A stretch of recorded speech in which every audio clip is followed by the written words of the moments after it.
Sabar itu nggak ada batasnya. Kalau ada batasnya berarti gak sabar. Islam datang bukan untuk mengubah budaya leluhur kita jadi budaya Arab. Bukan untuk aku jadi ana, sampeyan jadi antum, sedulur jadi ahi. Kita pertahankan milik kita harus filtrasi budayanya, tapi bukan ajarannya. Demokrasi harus berlandaskan kedaulatan hukum dan persamaan setiap warga negara tanpa membedakan latar belakang, ras, suku agama dan asal muasal, di muka undang-undang. Apakah yang akan dikenakan Nabi Muhammad, seandainya beliau hidup di masa kini? Tetap berjubah sajakah? Seperti orang Arab dari pedalaman semenanjung bergurun luas itu. Ataukah mengenakan pakaian lebih universal, seperti celana, dasi, dan jas? Jika kita Muslim terhormat, maka kita akan berpuasa dengan menghormati orang yang tidak berpuasa. Kalau Anda tidak ingin dibatasi, janganlah Anda membatasi. Kita sendirilah yang harusnya tahu batas kita masing-masing. Keberhasilan pemimpin diukur dari kemampuan mereka dalam mensejahterakan umat yang mereka pimpin. Semakin tinggi martabat manusia yang menjadi pemeluknya, maka semakin tinggi pula martabat agama itu sendiri. Sejarah lama kita sebagai bangsa memang sangat menarik.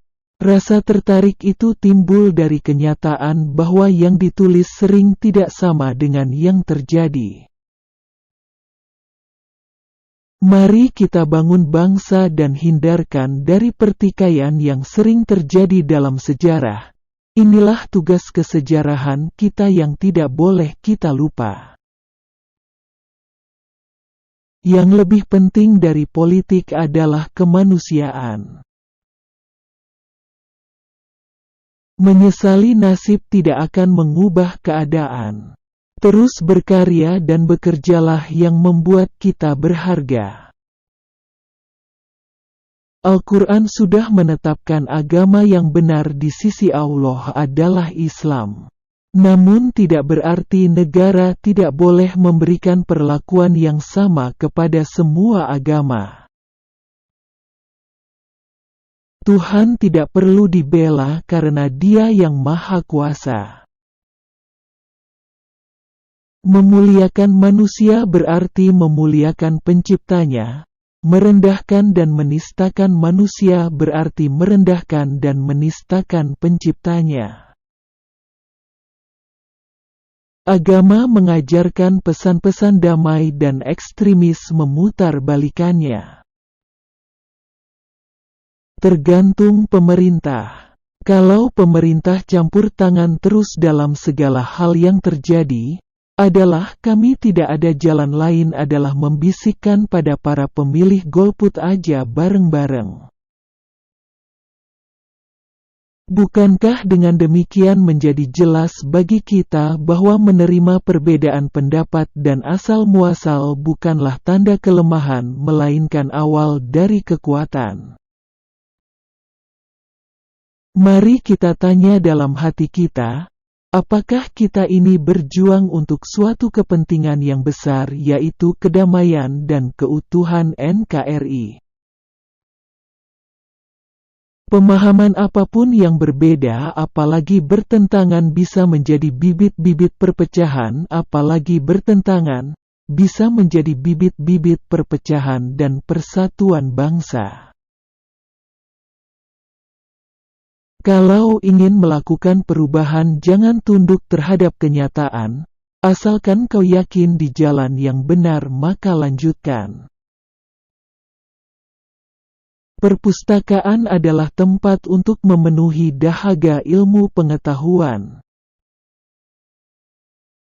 Tidak ada jabatan di dunia ini yang perlu dipertahankan mati-matian. Guru spiritual saya adalah realitas. Dan guru realitas saya adalah spiritualitas. Agama jangan jauh dari kemanusiaan. Saya tidak khawatir dengan dominasi minoritas. Itu lahir karena kita yang sering merasa minder. Saya tidak berbicara dengan kata mungkin. Keutuhan negara hanya akan tercapai kalau ia memberikan perlakuan yang sama di muka hukum. Terlalu banyak orang Islam gagal dalam mencerna Islam, yang mengajarkan untuk berbelas kasih terhadap sesama dan mengerti sistem norma, mengetahui bahwa ini ditoleransi Islam sebagai sebuah agama. Pertanyaan dasarnya adalah, sanggupkah kita sebagai bangsa mengembangkan sikap meninggikan kepentingan bersama itu, dan mengalahkan kepentingan pribadi para pemimpin bangsa kita? Dalam hidup nyata dan dalam perjuangan yang tak mudah, kita bukan tokoh dongeng dan mitos yang gagah berani dan penuh sifat kepahlawanan. Dengan lelucon, kita bisa sejenak melupakan kesulitan hidup. Dengan humor, pikiran kita jadi sehat. Bukankah masalah ketuhanan memang rumit? Mungkin sengaja dibuat rumit oleh Tuhan, agar kita tertuntut untuk senantiasa berada dalam upaya pencarian hakikatnya. Tidak penting apapun agamamu atau sukumu, kalau kamu bisa melakukan sesuatu yang baik untuk semua orang, karena orang tidak pernah tanya apa agamamu. Negara ini paling kaya di dunia, tetapi sekarang jadi paling melarat, karena koruptor tidak ditindak. Kemajemukan harus bisa diterima, tanpa ada perbedaan.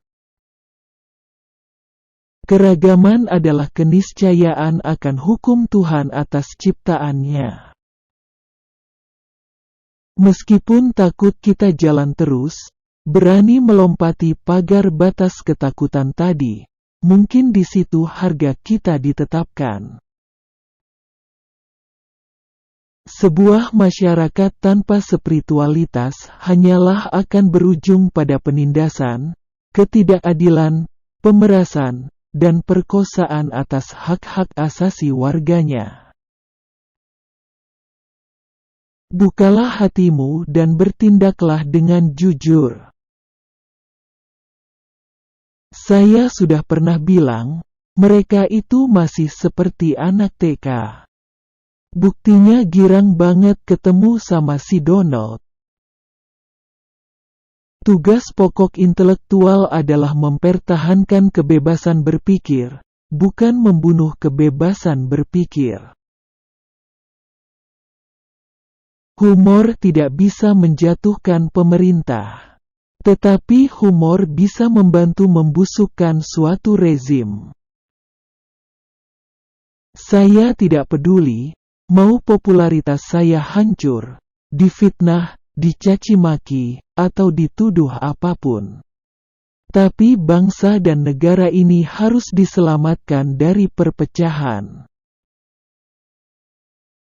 Dari sudut agama, saya ingin mengingatkan, agar ketidaksenangan kita terhadap seseorang atau kaum, jangan sampai menyebabkan kita berlaku tidak adil dalam memutuskan sesuatu. Semakin tinggi ilmu seseorang, maka semakin tinggi toleransinya. Perbedaan itu fitrah, dan ia harus diletakkan dalam prinsip kemanusiaan universal. Allah itu Maha Besar. Ia tidak memerlukan pembuktian akan kebesarannya. Ia maha besar karena Ia ada. Memaafkan tidak akan mengubah masa lalu, tetapi memberi ruang besar untuk masa depan. Sebenar apapun tingkahmu, sebaik apapun perilaku hidupmu, kebencian dari manusia itu pasti ada. Jadi jangan terlalu diambil pusing. Terus saja jalan. Tuhan tidak perlu dibela, Dia sudah maha segalanya. Belalah mereka yang diperlakukan tidak adil. Orang yang masih terganggu dengan hinaan dan pujian dari manusia, dia masih hamba yang amatiran. Tragedi bom Bali yang terjadi di ambang Ramadan adalah sebuah teguran ilahi tentang berjangkitnya epidemi perilaku iblis di kalangan masyarakat yang semakin hari semakin sering melakukan kekerasan. Rentenir memang melakukan kerja manipulatif, karena ia mengambil keuntungan dari penderitaan orang lain. Sementara Tuhan tidak memanipulasikan apa-apa. Yang diberikannya hanyalah kehidupan itu sendiri. Terserah mau diapakan oleh manusia, dijadikan ajang pengerusakan, atau lahan penyejahteraan hidup. Mestinya yang merayakan hari Natal bukan hanya umat Kristen, melainkan juga umat Islam dan umat beragama lain, bahkan seluruh umat manusia. Sebab, Yesus Kristus atau Isa Al-Masih adalah Juru Selamat seluruh umat manusia, bukan Juru Selamat umat Kristen saja.